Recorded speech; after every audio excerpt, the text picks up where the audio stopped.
Hello students हम लोग कर रहे थे क्लास 10 का चैप्टर रियल नंबर। आज हम करेंगे एक्सरसाइज 1.3। तो जो क्वेश्चन नंबर 1 है वो है prove that root 5 is an irrational number. Already हम लोग क्लास 9th में स्टडी कर चुके हैं रैशनल और इरेशनल के बीच में। रैशनल नंबर वो होते हैं जो पी वाई क्यू फॉर्म में होते हैं और इरेशनल जो स्क्वायर रूट की फॉर्म में होते हैं, non terminating non repeating number, उन्हें हम इरेशनल नंबर्स कहते हैं। तो हमें ये प्रूव कह रहा है कि आप प्रूव करो इसको, रूट 5 को इरेशनल नंबर। ये क्वेश्चन वैसा ही है बेटा कि हम लोग जानते हैं कि रूट 5 इरेशनल है, फिर भी ये कह रहा है कि इसको प्रूव करो। सपोज आपका जो नेम है एक्स वाई जेड है और आपको मैं ये कह रहा हूं कि प्रूव करो कि आपका नाम एक्स वाई जेड है। तो जब भी ऐसे कोई क्वेश्चंस आते हैं हमारे पास, तो हमारे पास जो मेथड है बेटा, वो मेथड है हमारे पास एक डायरेक्ट मेथड और एक है कंट्राडिक्शन मेथड। कंट्राडिक्शन मेथड यहाँ पे हम यूज करेंगे। डायरेक्ट मेथड में ये है कि बेटा हम लेफ्ट से चले राइट पे पहुंच गए, राइट से चले लेफ्ट पे पहुंच गए, वो हमारा डायरेक्ट मेथड है।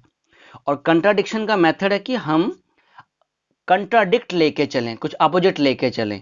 अब ये कह रहा है कि इरेशनल है, अब इसको प्रूव करना है। तो हमने क्या मान लिया, let root 5 equals to A by B या पी वाई क्यू, और इसको हमने क्या मान लिया, रैशनल मान लिया।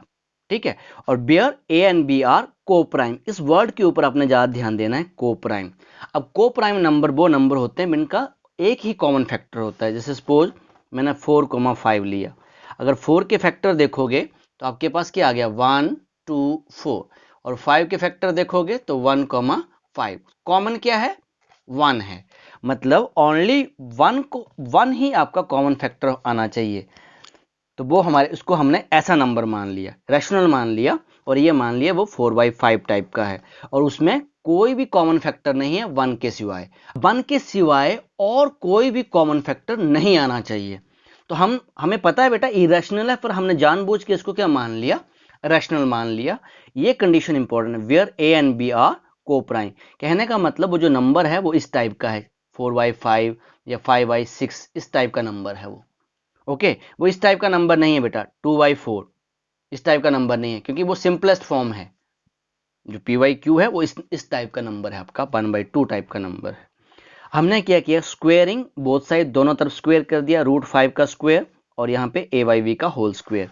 रूट 5 का स्क्वेयर आप जानते हैं 5 है, ये बन गया ए स्क्वेयर, ये बन गया बी स्क्वेयर। क्रॉस मल्टीप्लाई कर दो, हमारे पास आ गया 5b square equals to A square. अब यहाँ से बी स्क्वेयर को हमने लिखा ए स्क्वेयर डिवाइड बाय 5। अब ये जो इसको इक्वेशन बन कर लिया, अब इसका मुझे मीनिंग बताओ, आप वर्डिंग में बताओ। इसका मीनिंग है बेटा 5 divides A square and 5 divides A. अब मैं इसका आपको एग्जांपल लेके समझाता हूं। सपोज मैंने कोई नंबर लिया है बेटा, जैसे 5 स्क्वेयर, कोई नंबर है ये, तो कह रहा है कि 5 स्क्वेयर को डिवाइड कर रहा है 5, और 5 का स्क्वायर कितना होता है हम जानते हैं 25, तो डिवाइड तो हो ही रहा है। तो कह रहा है जो अंदर नंबर होगा उसको भी डिवाइड करेगा, तो इसको भी क्या कर रहा है, वो डिवाइड कर रहा है। तो वही हमने लिखा कि अगर 5 ए स्क्वेयर को डिवाइड कर रहा है तो 5 ए को भी डिवाइड करेगा, तो इसको हमने 2 कर लिया। क्लियर। अब अगर 5 ए को डिवाइड कर रहा है, सपोज 5 ये ए था आपके पास, तो ये जो ए था आपका, ये किस टाइप का नंबर है। अब ध्यान से देखो ना, अगर यहाँ पे 5 तक नंबर कुछ भी हो सकता है, अब 25 ले लो, 15 ले लो, जिसको 5 डिवाइड कर रहा है। इतना हमें पता है कि ये जो नंबर है वो आपका 5m टाइप का नंबर है, 5 का कोई मल्टीपल है। जैसे 15 है तो यहाँ पे मल्टीपल क्या आ रहा है, 3 है। अगर 10 है तो क्या आएगा, 5 इंटू 2। तो कहने का मतलब जो नंबर हमारे पास है वो 5 इंटू एम टाइप का है। क्लियर हुआ। तो हमने क्या किया बेटा, यहाँ पर late a equals to 5m। ये जो a था आपका वो किस टाइप का नंबर है, 5m टाइप का नंबर है। इसको हमने पुट कर दिया इक्वेशन 1 में। अगर वो 5m टाइप का नंबर है तो इक्वेशन 1 में पुट कर दिया। तो यहाँ पे बी स्क्वेयर, यहाँ पे क्या पुट किया हमने, 5m का होल स्क्वेयर डिवाइड बाय 5। अब 5 का square 25, m square divide by 5, ये कैंसिल हो गया। कितना बचा यहाँ पे हमारे पास आया B square equals to 5m square. Clear हो रहा है कि नहीं। 25 डिवाइड बाई 5 कितना आ जाएगा, 5 और इसको मैंने सीधा कर लिया 5m² equals to b²। 5m² equals to b²। तो m² कितना आ गया b² डिवाइडेड बाय 5। क्लियर हुआ, इसका मीनिंग हो गया। अब इसका मुझे वर्डिंग बताओ, ये जो हमने लिखा m² equals to b² bye 5, इसका मतलब 5 डिवाइड कर रहा है b² को, जैसे मैंने पीछे आपको समझाया। अब 5 डिवाइड कर रहा है b को भी, सिंपल सी बात है, कोई भी नंबर आप ले लो जो स्क्वायर में डिवाइड कर रहा है तो ऑब्वियस है 5 b को भी डिवाइड करेगा। इसको हमने थर्ड कर लिया। अब जो आपका सेकंड था, दिस इज द सेकंड, और ये थर्ड था, इन दोनों को मुझे मिलाओ। ये क्या कह रहा है आपको, from second and third 5 divides a and 5 divides b। इसको कंबाइन कर दो, 5 डिवाइड्स a एंड b। ये सुनो, अब कोई भी नंबर अगर 5a और b को डिवाइड कर रहा है, मान लो दो नंबर्स हैं आपके, एक a है एक b है, और 5 इसको भी डिवाइड कर रहा है इसको भी डिवाइड कर रहा है। कोई भी नंबर बोलो, ये 10 है ये 15 है, दो नंबर अलग अलग है ना a और b, इन दोनों को डिवाइड कर रहा है। तो यहां से क्या लग रहा है हमें, दोनों को डिवाइड कर रहा है तो इसका मतलब 5 is the common factor of a and b।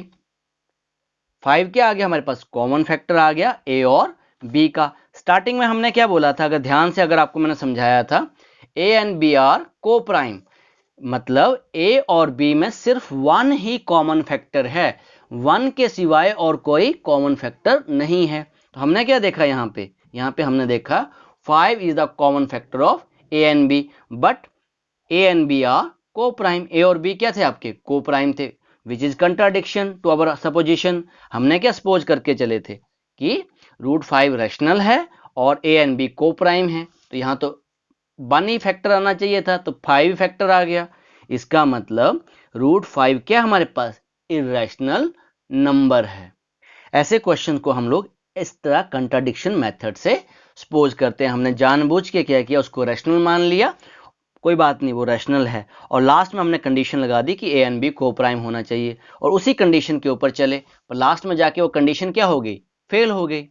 सीधी सी बात है ना। तो इसका मतलब जो हमने सोचा था वो कंट्राडिक्ट हो गया, गलत हो गया। तो √5 क्या है, √5 इर्रेशनल नंबर ही है। और एक चीज हमने और स्टडी की थी क्लास 9th में, अगर आपको याद हो, तो रैशनल और प्लस इर्रेशनल, अगर रैशनल में कोई इरेशनल ऐड हो जाता है तो क्या बन जाते हैं बेटा, वो आपके इरेशनल बन जाते हैं। रैशनल से कोई इनटू कर जाए इरेशनल, तब भी वो क्या बन जाते हैं, इरेशनल। प्लस माइनस, अगर प्लस करेंगे तब भी इरेशनल, और माइनस करेंगे तब भी इरेशनल। मल्टीप्लाई करेंगे और रैशनल को कोई इरेशनल डिवाइड कर दे तो उस केस में भी क्या बन जाएंगे, इरेशनल। कहने का मतलब रैशनल आपका अगर मल्टीप्लाई डिवाइड कर रहा है तो वो क्या बना, दूसरे नंबर को क्या बना देता है, इरेशनल ही बना देता है। अब क्वेश्चन नंबर ये जो 1 है ये बहुत ज्यादा इंपॉर्टेंट है बेटा। समटाइम यहाँ पे √2 होता है, √3 होता है, सेम वर्डिंग है। जहां जहां 5 लिखा है वहां वहां हम, अगर √3 पूछा है तो हम 3 लिख देंगे। अगर हमें √7 पूछा है तो जहां जहां 5 है वहां वहां 7 आ जाएगा। तो एक ही क्वेश्चन से हम बहुत सारे क्वेश्चंस कर सकते हैं। आइए आप क्वेश्चन नंबर 2 देखते हैं। Prove that 3 + 2√5 is irrational. आपको ये प्रूव करना है। हम जानते हैं बेटा, जैसे कि मैंने आपको अभी समझाया, रैशनल और इरेशनल क्या बन जाएंगे, इरेशनल। ये नंबर है ही इरेशनल, फिर भी आपको ये बताना है ये इरेशनल है। तो जैसे हमने प्रीवियस क्वेश्चन को किया, अभी आपने देख लेना है। एक रास्ता आपके पास है कि जो √5 को आप क्या बता दो, इरेशनल, और लास्ट में आप लिख दो 3 + 2√5 is also an irrational number, तब भी आपका बिल्कुल राइट है। और कई बार इस क्वेश्चन में आपको गिवन होता है कि √5 is an irrational number, prove that 3 + 2√5 is an irrational number. तो आपने क्या करना है, इसको एक करने का शॉर्टकट मेथड है। अगर ये 2 मार्क्स में आता है, अगर 2 मार्क्स में आएगा तो आप इसको शॉर्टकट तरीके से कर देंगे। इस नंबर को हमने क्या सपोज कर दिया, a/b, और कंडीशन वही लगा दी, a एंड b आर को प्राइम। तो हमने क्या किया, 3 + 2√5 इक्वल्स टू a/b। 2√5 और 3 यहां से ट्रांसपोज हो गया तो क्या आ गया, -3। एलसीएम ले लिया, b एलसीएम आ गया तो a - 3b। अब यहां पे √5 equals to a - 3b divided by 2। अब ये नंबर क्या है हमारे पास, ये नंबर रैशनल नंबर है। अगर ये रैशनल है तो ये भी क्या होगा बेटा, रैशनल होगा। ऑब्वियस है बात है ना। इक्वल का मतलब क्या होता है, इक्वल का मतलब जो लेफ्ट में है वही राइट में है, ये कंडीशन है ना, जो लेफ्ट में चीज है वही राइट के बराबर है। अगर ये आपका रैशनल है तो ये भी क्या है, रैशनल है। बट अभी अभी हम क्या प्रूव कर चुके हैं, रूट फाइव क्या है, इरेशनल। रूट फाइव क्या है, इरेशनल। अगर रूट फाइव इरेशनल है बेटा तो 2 रूट फाइव भी इरेशनल होगा, और 3 + 2 root five is irrational numbers. इन क्वेश्चन को बेटा ऐसे ही करते हैं हम और लिखते हैं। एक मेथड ये बता दिया आपको, ऐसे कर सकते हैं, या फिर आप क्या करो, root five is an irrational, ये पूरा का पूरा आपने इसको क्या बताया, इरेशनल बताया। नेक्स्ट स्टेप में लिखोगे 2 root five is also irrational number, और 3 + 2 root five is also irrational number.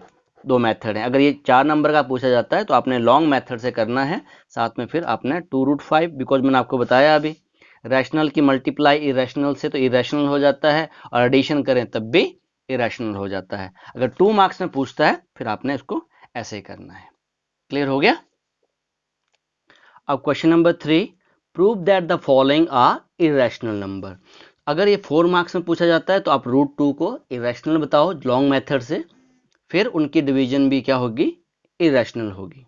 Clear. अगर ये 2 मार्क्स में है तो आप क्या करोगे, लेट 1/√2 इक्वल्स टू a/b। ये हमने क्या सपोज कर लिया, रैशनल, और where a and b are coprime. इस कंडीशन के बिना ये क्वेश्चन अधूरा है, ये बहुत इंपॉर्टेंट है, को प्राइम नंबर्स। क्लियर हो गया। अब हम क्या करेंगे, ये इसको हम थोड़ा सा रैशनलाइज कर लेंगे। तो ये हमारे पास आ गया 1/√2 into √2/√2 equals to a/b। Clear. ये आ गया √2/2 इक्वल्स टू a/b। √2 इंटू √2 2 हो गया। अब √2 इक्वल्स टू, ये यहाँ मल्टीप्लाई कर जाएगा 2a/b। अब हम क्या करेंगे बेटा, ये जो नंबर आपको देखने में क्या लग रहा है, 2a/b is an rational number. देखने में तो रैशनल ही है ये। अगर ये रैशनल है तो √2 भी क्या होना चाहिए, इज आल्सो रैशनल नंबर। क्योंकि मैंने आपको बताया लेफ्ट और राइट यहाँ पे इक्वल का साइन है। राइट किसके इक्वल है, लेफ्ट के इक्वल। अगर ये रैशनल है तो ये भी रैशनल होना चाहिए। बट हम जानते हैं बेटा √2 क्या है, √2 is an irrational number. Class 9 से स्टडी कर रहे हैं। अगर ये इरेशनल है तो ऑब्वियस है 1/√2 भी क्या होगा, इज एन इरेशनल नंबर। ये करने का एक मेथड है, एक तरीका है बेटा इन क्वेश्चन को प्रूव करने का। क्लियर हो गया। तो ऐसे इन क्वेश्चंस को हम लोग करते हैं। अब थर्ड पार्ट तो सेम आपका सेकंड पार्ट जैसा ही है। सारे पार्ट बेटा इजी हैं ये। अगर मैं यहाँ पे जैसे अब सेकंड पार्ट को कर देता हूँ। सेकंड पार्ट में क्या है, √7√5 equals to a/b where a and b are coprime. Next step क्या हो जाएगा, √5 इक्वल्स टू 7 इंटू कर रहा तो यहाँ डिवाइड करेगा, a/7 डिनोमिनेटर में चला जाएगा, 7b हो जाएगा। कंडीशन वही लिखनी है बेटा, rational number where a and b are coprime. Next step बन जाएगा √5 यहीं रहेगा, 7 डिनोमिनेटर में चला जाएगा, इंटू करा वहां डिवाइड करेगा। अब ये जो चीज है आपके पास a/7b, ये देखने में क्या है बेटा, रैशनल है। अगर ये रैशनल है तो ऑब्वियस है √5 भी क्या होगा, रैशनल होगा। बट हम जानते हैं बेटा √5 रैशनल नहीं है। √5 क्या है, what √5 is an irrational number. √5 irrational है। अगर √5 इरेशनल है तो 7√5 इज आल्सो इरेशनल नंबर। हम जानते हैं कि √5 क्या irrational number, so 7√5 is also an irrational number. Clear हो गया। तो ये आपका सेकंड पार्ट हो गया। अब थर्ड पार्ट आप जल्दी से बता दो, मैं यहीं पे कर देता हूं आपको थर्ड पार्ट भी। थर्ड पार्ट क्या आपके पास, 6 + √2 क्या मानेंगे इसको, A by B, where A and B are coprime. अब यहाँ पे 6 ऐड कर रहा है तो उस तरफ क्या होगा, subtract a by b minus 6, √2 equals to LCM ले लिया a minus 6b by b. Clear. अब ये जो आपको राइट हैंड साइड है ये क्या लग रही है, ये हमें देखने में तो बेटा ये लग रही है कि ये रैशनल है, रैशनल नंबर है। अगर ये रैशनल है तो इसकी राइट हैंड साइड भी क्या होगी, √2 भी क्या है, रैशनल। बट ये तो गलत है, √2 तो हम क्या पढ़ते आए हैं, but √2 is an irrational number, is an irrational number। अगर ये irrational है तो बेटा इसकी जो एडिशन होगी किसी भी नंबर के साथ जो स्टार्टिंग में बताई वो भी क्या होगी, is also an irrational number। तो इसके साथ बेटा ये आपकी एक्सरसाइज जो 1.3 है ये आपकी खत्म हुई। और ये क्वेश्चंस इंपॉर्टेंट हैं जो आपको मैंने बताया। √5 ये आपका क्वेश्चन बहुत बार पूछा गया, 4 मार्क्स तक पूछा गया बेटा ये, ठीक है। यहाँ √5 आपसे पूछ लेता है, √7 पूछ लेता है, √3 पूछा गया है, √2 पूछा गया है, √11 पूछा गया है। तो आपने क्या करना है, सबके लिए सेम रूल है ये। अगर आपका 4 मार्क्स में पूछा जाता है तो जहां जहां 5 है वहां वहां आपने 7 जो भी नंबर आपसे पूछा गया है वो करना है। ओके, तो ऐसे इन क्वेश्चंस को करते हैं। तो आज के लिए इतना ही। Okay, thank you very much.